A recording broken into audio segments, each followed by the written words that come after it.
We are live. We are live. And direct. How exciting. Where does live and direct come from? Was that Max Headroom we used to say that? I think it was Max Headroom. Yeah. Okay. Are we right there, chat room? Kurt's ready with roll call. Oh, Jill says yes. Good job, All right, Kurt. we've got Seamus and Bruce and Dave and Jill and John and Kurt and Sandy and Steve and Zoe, who's relaxing in bed, listening on mobile. We'll see if we can keep her awake. I'm here. What is that? Oh. Is that Leslie? There it's jiffing. Snopes? Okay. Nope. Wait. A lot of times I have things I'm not focused on Discord, and so I don't actually see anything in the, I don't see it moving. I'm like, why is there an empty desk? All right. Well, any reason not to get started? Hey, is everybody coming to the chat room for WWDC? Dub, as the nerds call it. Bart's taking a day off of work. So just as a reminder, there's no audio, no video from us. We're all together typing away in text in the chat room. Texting. All right, good, Sandy. Too many things at work. Oh, no. What time? 10 a.m. Pacific. Yep. UTC cool, Zoe. 7. Oh, yeah, it's going to be fun. I'm actually excited about the AI stuff. All right, I'm ready to get started. Steve, how about you? I am. All right, here we go. Wait a minute. There's a motorcycle going by. I think I'll wait till he's done. Okay, there we go. Or she. Hi, this is Allison Sheridan of the NosillaCast podcast, hosted at podfeet.com, a technology geek podcast with an ever so slight Apple bias. Today is Sunday, June 9th, 2024, and this is show number 966. Well, before we get started, we got a couple of housekeeping notes. This may be kind of late notice, but the live chat room will be open for all during the WWDC keynote on Monday, June 10th at 10 a.m. Pacific time. If you want to come, just head over to podfeet.com/chat, where you can log into our Discord server. It's great fun, and I hope you'll join us. Secondly, we have a quick little message from Steve. I didn't hear the intro music. Maybe it was just muted when you were... But it's there. I see it. It wasn't muted. It played. Oh, I didn't hear it. You couldn't... Could you guys hear the intro music? Well, I was listening to StreamYard, but I didn't hear it. So, did you listen during the test recording you had me do that I had already done? No, because you did that without me. We just went direct to Discord. We didn't do a test recording in Discord. And I'm telling you, I'm not listening on Discord. I'm listening on StreamYard, and that's where I didn't hear it. We didn't. Okay, I'm going to hit play. So maybe it was StreamYard where I changed. I knew I changed something on the. But I see it. I'm going to settings. Just a minute. Calm down. I was telling you. Yeah. Okay. Yeah, now you'll hear it.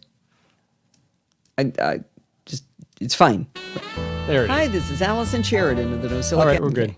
It's a little quiet, but that is good. You do want to be able to hear it. Last podcast hosted. That's better. Oh, nice, Zoe. That looks good. All right, so here's the message from Steve. Secondly, we have a quick little message from Steve. Hey, NosillaCastaways, this is Steve. As you may have heard, Allison's podcast is coming up on its 1,000th episode soon. Now would be a great time to send in a short audio recording if you'd like to acknowledge Allison's accomplishment or say anything interesting about any of the Podfeet podcasts. We'll be playing your clips on the 1,000th episode, so please send your input to steve@podfeet.com by June 23rd. Looking forward to hearing from you. You're getting pretty fancy there, Steve, with music. I'm plugging that any way I can, man. All right. Let's see. I have gotten several inputs, so thank you for those who have submitted. I want more, though. How many do you want? Hundreds? No, not hundreds. Yeah, 1,000, one for each episode. There you go. All right. Do you think I should punk the audience and pretend I'm not going to do any more shows? Oh, you're going to end at 1,000? Just go. Maybe it's been fun so long, and thanks for all the fish. Maybe when you get to 1,000, you can do that. That's what we're talking about, Steve. No, I mean, wait till you get to that episode. Or no, That's tell what him we're now. talking about, Steve. Oh, I thought you were going to tell him now. All right. You are just on a whole different page today. You are just out of sync. We're not talking on the same page. Yeah. All right, here we go.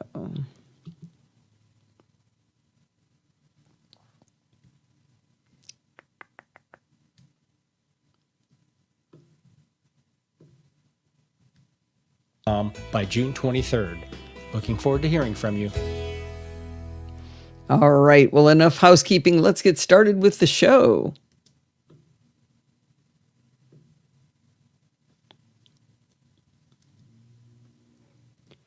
Do you remember back in 2010 when Apple first came out with the Magic Trackpad and they were all excited because they said it was made of glass? Well, I can prove that the Magic Trackpads are made of glass. Last Friday night, I opened my M2 MacBook Air and I saw what looked like a hair across my trackpad. Now, with a dog, 2 cats, and my own long hair, finding a hair on something is a pretty familiar experience. But unlike all of the other times, blowing on this hair didn't make it go away. So I brushed it with my hand, and it stayed stubbornly in place. And then I realized it was a crack in the glass. But get this, when I ran my fingernail across it, I couldn't feel it. The trackpad had actually cracked from the inside. Well, at the time, I texted Jill from the North Woods, and she found a Reddit thread from a year ago with people talking about this happening to them. I searched the interwebs, and I found some threads and Apple discussions about it too. Now, I would definitely not call this a widespread problem, but it was kind of comforting to know I wasn't alone. I always buy Apple Care, so I gave them a call.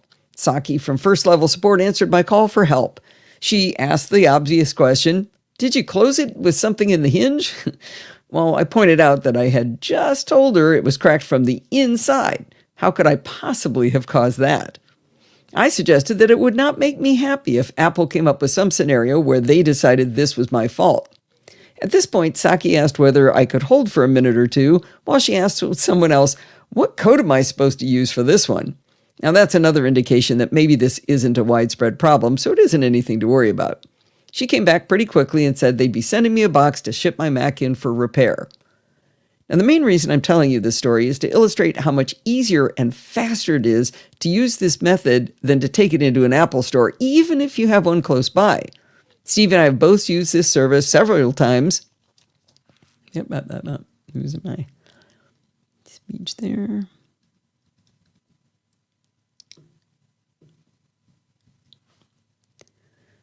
Steve and I have both used this service several times, and it's always been way faster to ship it away ourselves. Well, on Monday morning, the box arrived at my house. After making a full backup with Carbon Copy Cloner, I packed up my baby and I dropped it off at FedEx at 11:30 a.m. on Monday. They told me I'd missed the pickup time for that day, and I was bummed about that. However, at 4 in the morning on Tuesday, Apple Repair in Tennessee sent me an email telling me they already had my device. Later Tuesday afternoon, they sent me another email, but it kind of gave me pause the way it was worded. It said, "We're returning your device to you along with a letter that provides more information. If you have any questions after reading the letter, contact Apple support to discuss your options." Now, notice that letter didn't say they'd fixed it. It just said they were returning it. The letter also suggested I might have questions when I get it back. I was very concerned that they were refusing to fix it because they somehow thought it was my fault. But even if they thought that, why wouldn't it have made more sense for them to contact me and ask for authorization to pay for the repair? That would make sense. Well, I looked at the status of my ticket on Apple support, and the communication there was slightly different.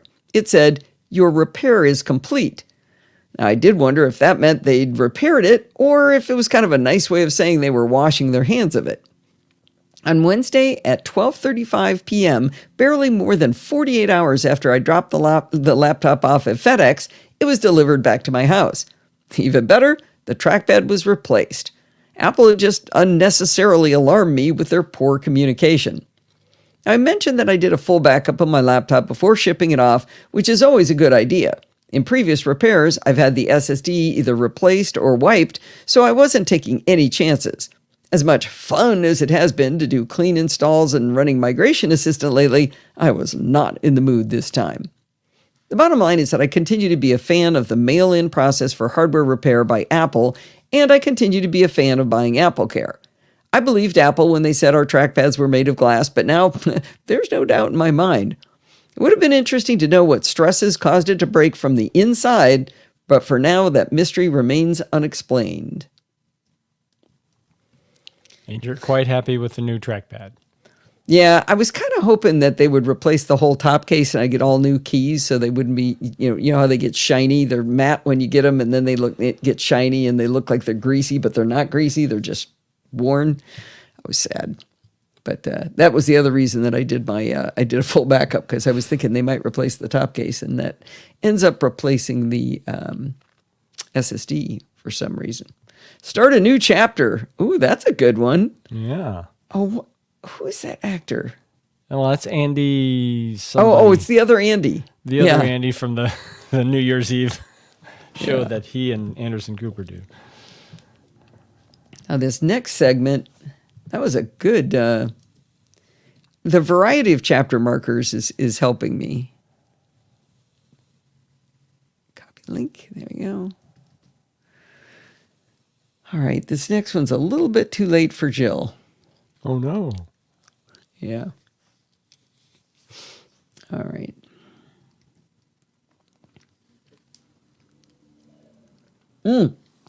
Speaking of penguins, did you guys hear that there's a sequel to the Wallace and Gromit movie with the penguin?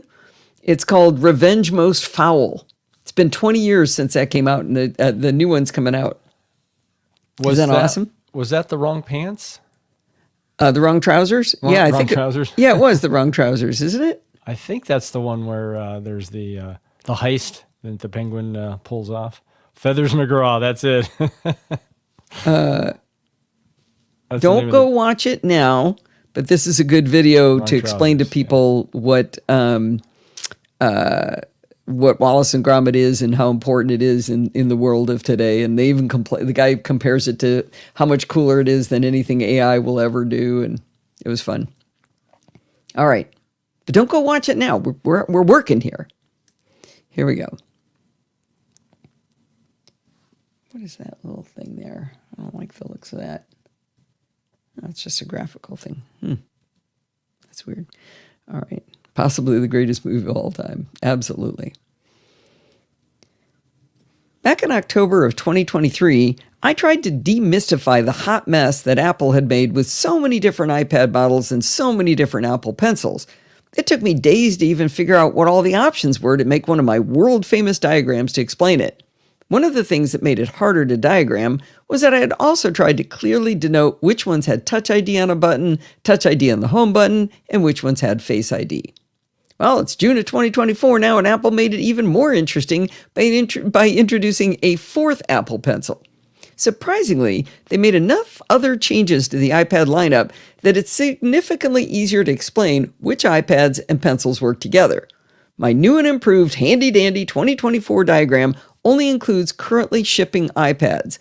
These are the two sizes of iPad Pros, iPad Airs, the 10th generation iPad Nothing, and the now 3-year-old 6th generation iPad Mini. My previous diagram, as I said, also identified which iPads had Face ID and Touch ID on a home button versus Touch ID on the power button, but I don't think it's as much as big of a differentiator any longer, so I left that completely off the diagram, and that really helped to simplify the information presented. Now, one of the tricks of creating a diagram like this is to find the simplest way to display the information. You don't want a bunch of arrowed lines crossing all over each other in a tangled web, or you've kind of defeated the purpose of the diagram, which is to simplify the information for people. To solve this, I put the pencil with the most cross-device compatibility in the middle with the iPad surrounding it. Now, you also want your diagram to be accessible to as many people as possible. If you just use color only to provide information, anyone with trouble distinguishing the differences between colors can't play along. So I used different colored arrowed lines going from the various pencils to the iPads with which they were compatible, but I also made them solid, dashed, and dotted with various spreads of those dots and dashes. Finally, I made a table that explains which pencils and iPads go together so those with visual impairments can play along. Starting with how? Did you jump ahead and show? Oh, that's the old one. Good. it looks like you did. Oh, you did do the wrong one. You're jumping ahead, Steve. I'm not there yet. Starting with, where to go? Starting with how the most cross-device pencil should go in the middle, the winner of that position is clearly the Apple Pencil USB-C. All 4 iPad models have USB-C ports, so all 4 of them can use the USB-C version of Apple Pencil. Now that's the end of the lack of complexity, though. If you've got a first-generation Apple Pencil, that's the one with the Lightning connector on it, you can only use it on the 10th gen iPad Nothing. And since it's USB-C, you need the adapter. I don't have an explanation for why none of the other iPads can use that pencil with a USB-C to Lightning adapter. You'd think that if any one of them could do it, it would be the oldest one, the iPad mini 6th generation, not the newer 10th gen iPad. If you have a 2nd gen Apple Pencil, it will now only work on the 6th gen iPad mini. And then finally, we have the fancy pants new Apple Pencil Pro, which works not just on the Pro model iPads, but also on the M2 iPad Air. Now that wasn't too bad, right? Since that diagram wasn't too challenging, I decided to throw in a bonus diagram this time and explain the iPad keyboard lineup. Many people expressed dismay when Apple came out with the new iPad Pros and iPad Airs when they discovered that their beloved keyboard folios wouldn't work on these new models. While I'm a big fan of the Magic Keyboard myself, not everyone has the same taste, so nobody's right or wrong about what they like. Can you tell it's a pet peeve of mine that so many tech podcasters say, this keyboard is bad, or this keyboard is good? I prefer to say that I favor a certain one, and I leave everyone else to make their own decisions. I'm not going to judge. I made a new diagram, as I said, but it's really quite simple. The iPad mini 6th gen only works with Bluetooth keyboards, as always. This is one of the reasons I've bought iPad minis twice and then abandoned them. I gave them to my kids. Without an attached keyboard, I just don't find a use for the Mini. Note that I didn't say the iPad Mini was a bad device, I just don't favor it myself. Next up is the 10th gen iPad Nothing, and it's the only one that gets a folio. Specifically, it's called Magic Keyboard Folio for iPad. Now, you'd think Apple would have simplified the Magic Keyboard lineup, but the iPad Airs with M2 use the Magic Keyboard for iPad Air, while the M4 iPad Pros can only use the Magic Keyboard for iPad Pro. I guess it's swell that they say which iPad the keyboards go with in the name now, but why are all 3 of these called Magic? What's magic about the folio? What's magic about... I don't know. Anyway, my diagram in the table for the keyboard options per iPad is pretty simple, but I felt for completion's sake I should include this valuable way to present the state of affairs. I'm sure I'm going to be back next year with a new installment of Fun with Pencil and iPad Diagrams.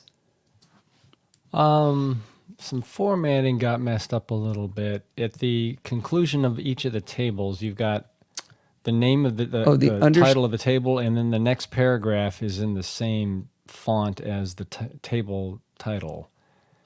There's also underscores before and after the So titles. that's interesting. It looks fine in Mars Edit. What are you talking about? What font? So you have a title for each of the tables underneath. Yeah. And Yeah, that I see the font underscore is small, problem. and it's a smaller font. It may be a different font altogether. That's the same Does anybody font. else see what Steve's seeing? Sandy, do you see that? Because I would have thought she would have told me if that was... Oh, I like the save GIF. Thank you. So this has already been I can't fix that right now. Place the X's in table with Apple list price. You know what? This is actually, it's even, there's a bug in Mars Edit right now. This is what it looks like in mine. Steve says, or she says she's not seeing that. Oh, So interesting.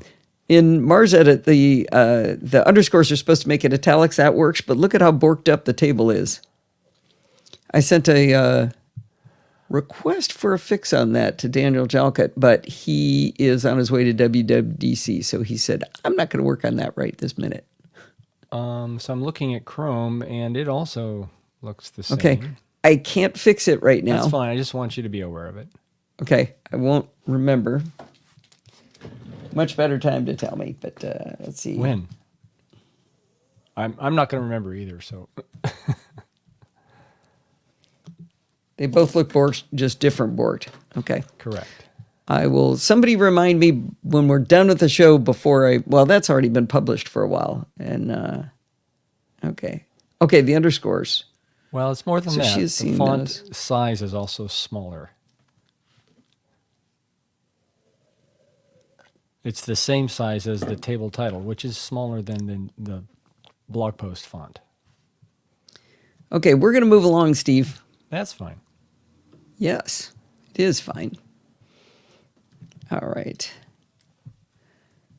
All right. Copy link. Yeah, they are markdown formatting. That's the italics. So I've just done something. Can't see it, but I will. I haven't messed with it, Sandy, so it may have been, but that's okay. I'm going to do. All right. I got a chapter mark I've saved. Remind Allison Nauer to go back and look at the tables. There you go, Bruce. Thanks. You may or may not have heard that there was quite the kerfuffle this week about the beloved by many Mac app, Bartender. If you're unfamiliar with Bartender, the problem it solves is to help you manage your menu bar items. My most recent article about Bartender was just in November when developer Ben Surtees came out with a massive upgrade with version 5. Well, the short story is that Ben sold Bartender to a company called Applause. The kerfuffle happened mostly because of the fact that Ben and Applause did not announce the sale, and that lack of disclosure. The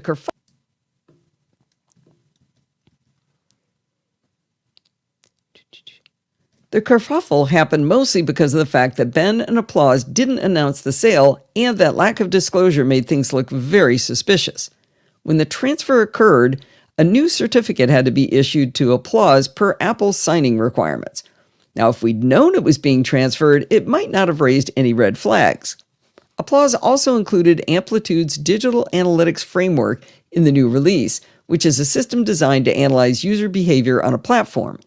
The new user analysis, coupled with the seemingly under-the-table way that software ownership was transferred, caused the Service Mac updater to raise the alarm. Now, only after the world was on fire about this did Ben issue a public statement explaining that this was not a world on fire situation. In his post, he explained that after the release of Bartender 5, he realized that as a solo developer, he could no longer support the users at the level he wanted to. He explained the sale to Applause and described them as a company sharing his vision for Bartender, and that he believes they're the right company to carry the vision forward. He went on to apologize for the lack of communication and for any confusion or concern it may have caused. Now, after Ben's post went up, I dropped him a note thanking him for all of his hard work over the years. While I was working on the Screencast Online tutorial on Bartender 5, he was very attentive to my questions, and I really enjoyed working with him. He wrote back to my note to him, and in tongue-in-cheek form, thanked me for finding so many bugs for him in Bartender. I do tend to unveil a lot of bugs when I'm doing these videos. Now, while I'm certainly sad to lose another developer friend right on the heels of Craig Scott throwing in the towel on iThoughts, I wish Ben a less stressful life now, and I hope he made bank on the sale. I've got a little more information later. Adam Engst on Tidbits also reached out to Ben, and he got a bit more info on the data analysis part of the story. He also said that he had spoken...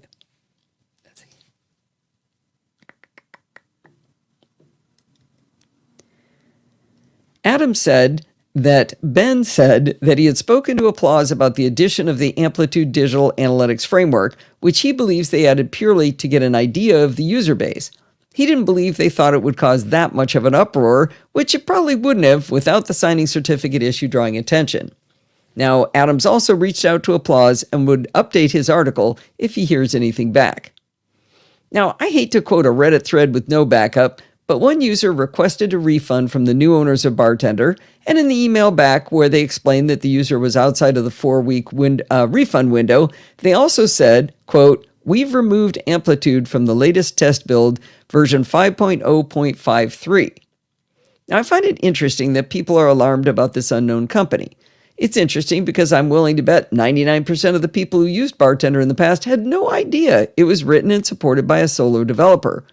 The transfer of power was certainly bungled by any objective measure, but knowing what we do now, would it be better to have a solo developer buried under a mountain of feature ideas and requests, or a company with more than one developer working on it? Now, this company might be a disaster, but we have no way of knowing right now. For the time being, I've chosen to stick with Bartender, but I'll be definitely keeping my eyes and ears open for anything nefarious Applause may do to this application. The problem is I simply can't use a laptop without a tool to manage the silly number of apps I have that use menu bar items to control their interface. All right. A silly number of apps. It is a silly number. Let's see. I've got one typo, that 5 and Bartender 5 was outside of the send a blog. There we go. All right. Now I'm going to do a setup. I'm going to go ahead and do the chapter mark here. What's wrong? What am I doing wrong now, dear? When I refresh that 5 made a change that doesn't look right. What's wrong with it? Here, it's too complicated. I'll type it into the chat room. I will paste it in. It looks like that.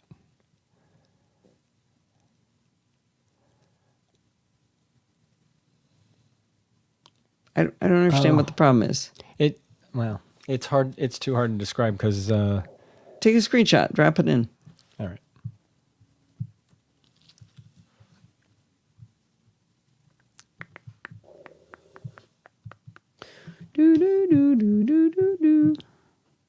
Oh, it looks like I messed up the. Okay, I see what it is. Let me try that again. What did I do? Where is it? I was just trying to move one number. Oh, I lost a parenthesis when I did it. Okay, try it again. That should be better. That looks good. Okay. Wow, that was fast. Okay. All right, I'm going to record here for a second. I got a chapter mark. I saved because the penguin told me to. Whether you share my view on the bartender kerfuffle or not, it's always a good idea to keep our eyes open for different solutions to the same problem.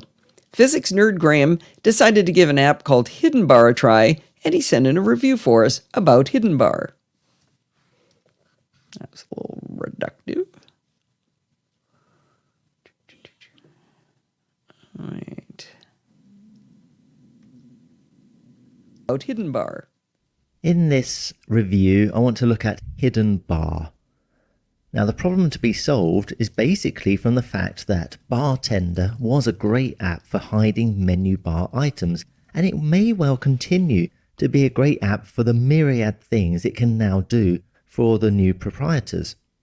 But I felt it wasn't the right fit for me now, so I went looking for a replacement. The function I want is to have a way to hide menu bar items because I have so many of them that they do not all fit on my MacBook Air. A menu bar tool like this provides a button on the menu bar that expands and collapses items, both providing a neater look and, in extreme cases, making the icons visible at all. Hidden Bar is available from the App Store for free or directly from GitHub. I went with the App Store. When you first open Hidden Bar, the settings screen appears and you'll see how little there is to this app, which is a good thing. The screen has a nice big image in the top half that explains how to use the app, or at least it tries to. It shows an example menu bar with standard icons for control center, spotlight, Wi-Fi and a battery reading from right to left. Then there's a chevron pointing to the right. Then a solidus, or vertical line if you prefer. Then some less well-known icons representing a controller, a battery maybe, and a water drop. Underneath that solidus is a big point. I don't like that gap. That's too long. He has a fair number of gaps in his... Solidus. I don't think I've heard that term. Shit. Oh. Yeah, I looked up solidus, and I'm not sure that's the same word. Is it maybe a British? It's called, when I looked up, it said it was a slash, but he's talking about, I would have called it a pipe, Pipe, from the the vertical line, yeah. inside. Oh, wait, what did I do? Yeah, he calls it a vertical bar. Didn't you hear him say that? I lost my place. And then See. refers to it solidus. Okay, there we go. Where was he? Was this the big gap? Placement. The function I want to book air. A menu bar tool like this provides a button on the menu bar that expands and collapses items, both providing a neater look and, in extreme cases, making the icons visible at all. Hidden Bar is available from the App Store for free or directly from GitHub.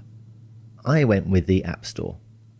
When you first open Hidden Bar, the settings screen appears and you'll see how little there is to this app. Okay, I'm repeating, aren't I? Reading from right to left. Then there's a Oh, there's the big gap I was going to get rid of.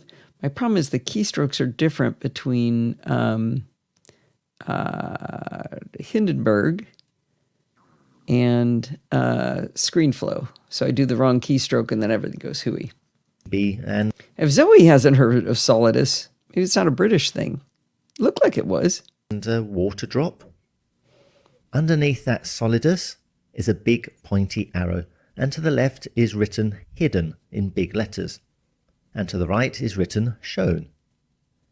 It doesn't take much to figure out that you're going to put the things you want to hide on the left and everything on the right will stay visible. It even has text explaining.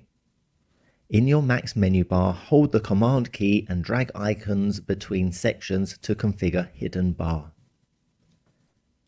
This is all super intuitive and works as described. So let's look at the settings. There are 6 settings that can be adjusted. First is Start Hidden Bar when I log in, which is happily unticked by default, making it the user choice. I checked it straight away.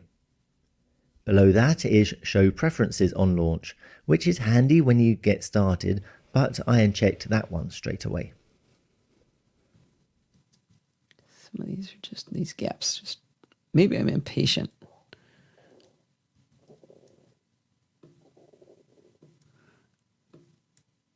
I suppose if you guys are using trim silences or whatever in Overcast, you wouldn't have that problem.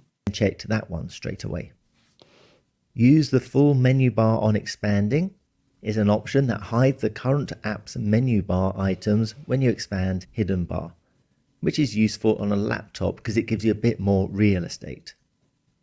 Skipping ahead, at the bottom is automatically hide icon after, which is set at 10 seconds by default.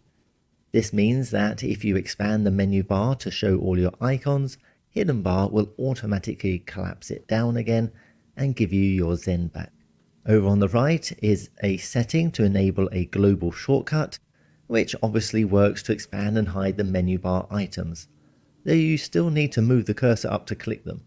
Perhaps this will be useful if you have a bunch of info up there like HomeKit temperatures or something.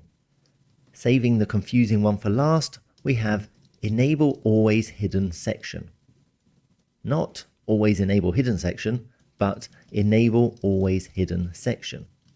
It has a question mark button next to it, which gives us this hint. Use the Always Hidden feature to keep your icons tidy. Here's how to set it. Steps to enable. 1. Enable the Always Hidden solidus, which they call a translucent color bar. 2. Hold and drag it on the left-hand side of the normal bar, then move any icons you want to disappear on the left of that bar. 3. Finally, please right-click on the collapse chevron icon to make it disappear. Steps to view always hidden icons. 1. You right-click on chevron icon again to view and repeat the action to enable the feature. Enjoy! Now that was actually less helpful than I'd hoped for, but I think I have things figured out. Now the app has at least 2 menu bar items. It has the chevron and the solidus. The chevron is purely Hidden Bar's interface item. It's what you click on to activate the hiding and unhiding.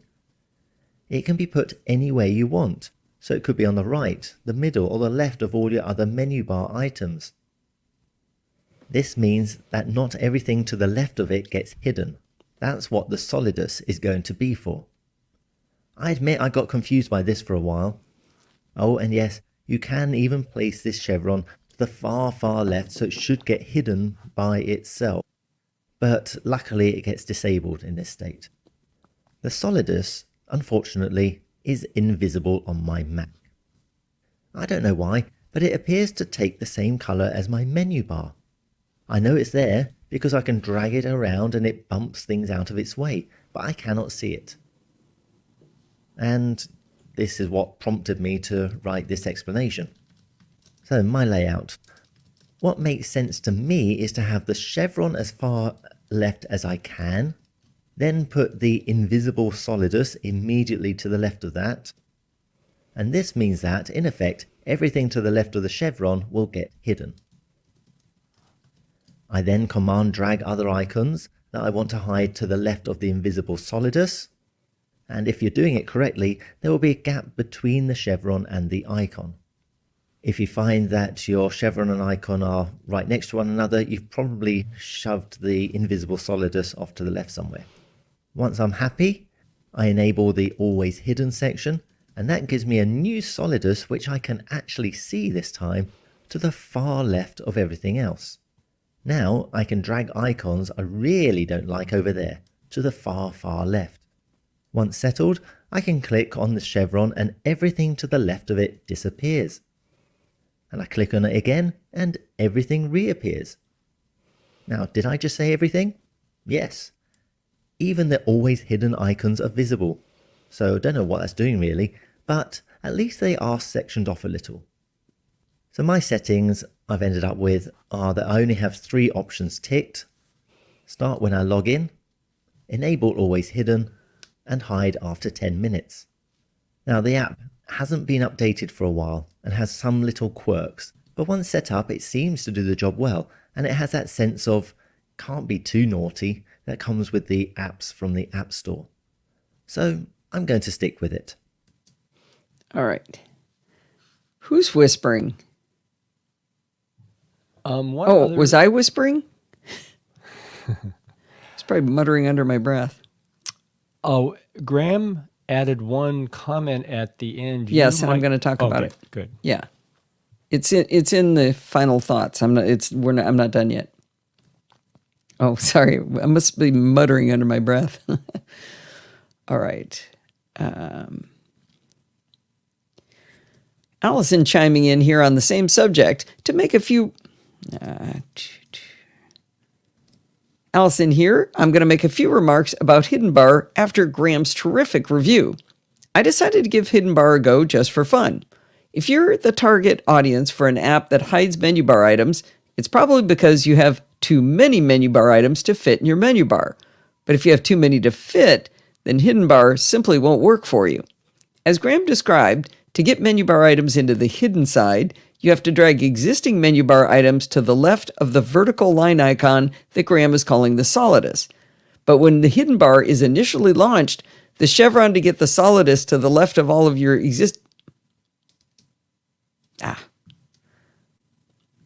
But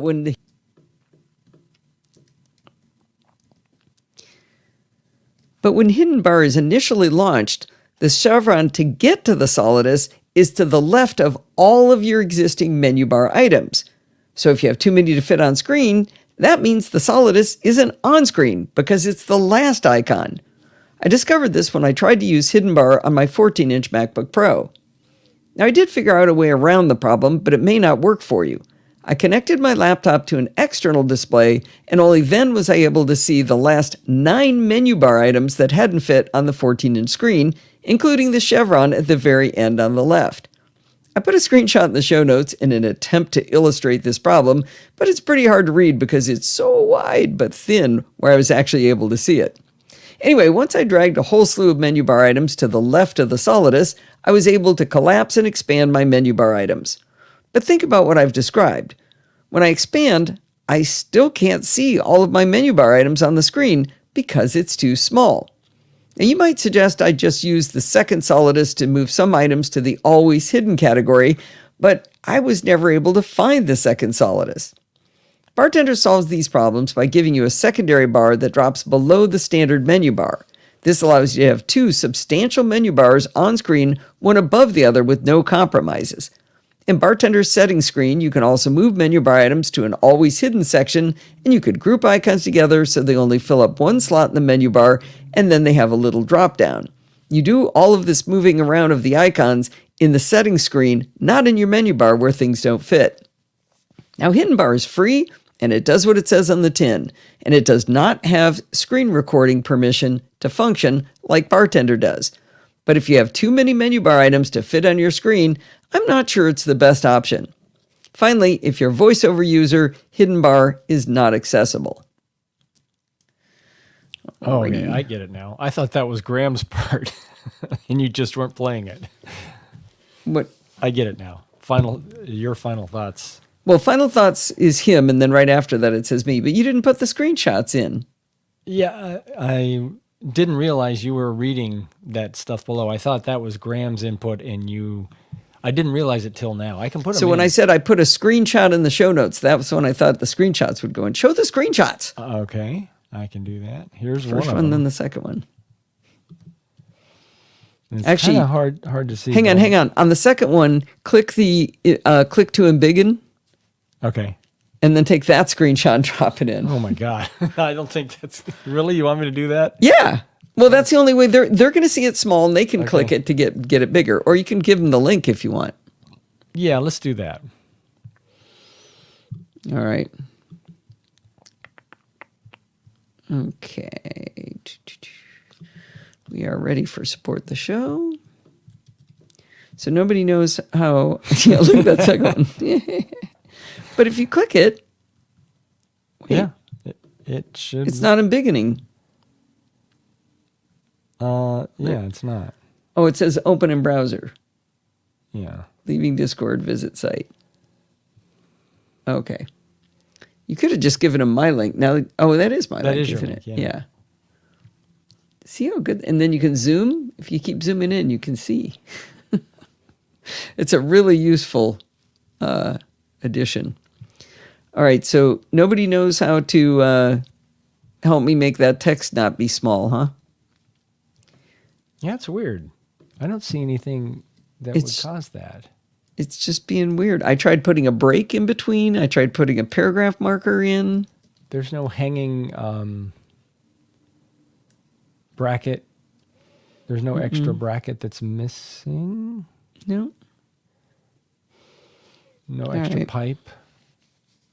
Frank is here. Where you been, Frank? Hey, Frank, you coming to the live show on Monday? Or live show. The chat room on Monday for the dubs? All right, here we go. I guess that'd be Tuesday for him. Oh, yeah. Would it? Is it already Tuesday? No, it's already Monday. I don't know. No, it should still be Monday, right? It'd be late Monday, I guess. Yeah. Very late. I don't know. If I just had written an app that would tell me the answer to that question. You'll be at the dentist? Oh. John, that's really poor planning. You could have moved it. All right. Recording the end here. Or not the end yet. Almost. Recently, I got a delightful treat. It was a notification that the lovely Neil Gilmore had sent me a spot of money via PayPal. It was a lift to my day, not just that he was supporting the work we do here at the Podfeed Podcast, but it let me know he's out there listening. It's easy to think of the audience as just being those folks who've chosen to communicate with me in some way, so it's nice to be reminded that the vast majority of you are out there listening without providing commentary back to me. Speaking of commentary, the wonderful George from Tulsa made yet another donation through PayPal as well. He contributes content, sends me adorable photos of his granddaughters, and supports the show. He is awesome. If you'd like to be lovely like Neil and awesome like George, just go to podfeed.com/PayPal and show us some love. And I said the Wonder George. Wonder George. Wonder George. The wonderful, no yawning. Did I tell you we stayed up too late? All right. How about Security Bits music? And then So here's an interesting problem. If Bart opens up Zoom and he does a test, he can hear the playback of audio. So, you do a little test where I forget if you do a recording, but anyway, it gives you the playback. He can hear the playback, but as soon as the call starts with me, he can't hear anything. Zoom, you said? Yeah. So the last 2 recordings have been done in StreamYard. Yeah. He's using Audio Hijack, and he did upgrade to the new version of Loopback, which Dave Hamilton found some problems with. We don't know if it's something with that. But yeah. But when we go into StreamYard with the same settings, I mean, he's grabbing the same mic interface. Actually, no. When we went into StreamYard, he had to use the direct. He said StreamYard didn't recognize his virtual audio device he had created in Loopback. So it might be a Loopback problem. Maybe he has the channel and playback set. What do you mean? Not sure what that means. No speaker set for playback. No, he has. He showed it to me, and it was he's using an Elgato Wave XLR, and it was an Elgato Wave XLR. And the fact that it didn't recognize his mic, that is interesting. Let me see what's going on. I'm gonna do a little playback myself here, pal, and show us some love. Oh, for the love of Pete! Did anybody tell me to put a chapter mark in? Nope. Did I put a chapter mark in? Nope. Nope. That's the most important one. Jill did a save. Did she do chapter marks? She did a save, and I saved. I got to do everything around here. Oh, you're just doing that to make Kevin feel valuable, right? Thanks, Zoe. Zoe's the first there. There we go. New chapter. Oh, that'll catch my attention. Wait, that's not Zoe. That's Jill. But Zoe, right before that, said, put a chapter mark in. Oh. Oh, just yelling at me in text, that does not work. Oh, she did it before? Just before. Oh, Jill did. Oh, wait, Sandy's. I'm lost. Jill did. No, Jill just said save. Yeah. Maybe. Oh, well. It's not a blame game, people. Here we go. Well, it's that time of the week. A little early. Got to give it a little bit of Let it breathe a heartbeat. little. Well, it's that time of the week again. It's time for Security Bits with Bart Busschots. How are you today, Bart? I am... Slide him a little bit earlier. Bart. I am dryish. And I am very heavily democratized. I had a week of democracy this week in stretching across 2 countries. I got to vote in national elections in Belgium by post. I got to vote in European elections from Ireland, and in, for the first time ever, local elections where I actually live. I finally transferred my vote from my childhood home where I haven't lived in decades to where I actually own a house now. So I can now vote for people who actually matter to me. So yay.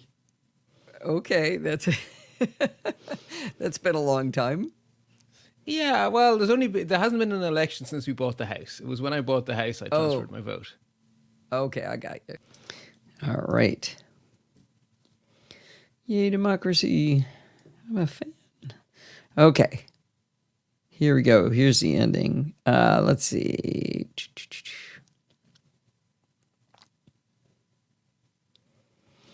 Well, that's going to wind us up for this week. Don't forget to send in your 1000th episode recording to Steve by June 23rd by emailing him at steve@podfeed.com. And hopefully we'll see you in the chat room for WWDC, what will be tomorrow for me, and hopefully you'll have heard this to be there to join us.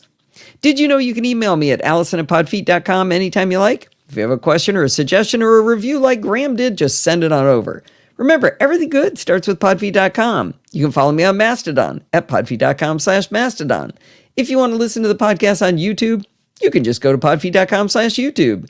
If you want to join the conversation, you can join our Slack community at podfeet.com/Slack, where you can talk to me and all of the other lovely Nosilla castaways in there. It's so much fun. You can support the show at podfeet.com/Patreon or with a one-time donation like Neil and George from Tulsa. And you can do that by going to podfeet.com/PayPal. And if you want to join in the fun of the live show, head on over to podfeet.com/live on Sunday nights at 5 p.m. Pacific time and join the friendly and enthusiastic Nosilla castaways. Thanks for listening and stay subscribed. That's a wrap. Uh-oh. What's her GIF doing now? Keep calm and keep counting. Oh, that's counting the chapter marks. All right, Steve, Wow. Start counting. All right. Usually the long pull in this Yeah, plot. it takes me a little longer. 6. Subscribe. 6. Did you get 6? Mm-hmm. It's a miracle. Okay, how's that outro? And stay subscribed. That'll do. All right, an hour and 16 minutes. We are ready to let class out at 5:50, getting out early. The count. That's actually a good one, too. Wait, when did Mike get in? Has Mike been in all along? I think he has. I didn't know that. Little. You're a little late. Okay. We'll all let right. that go. We'll allow it.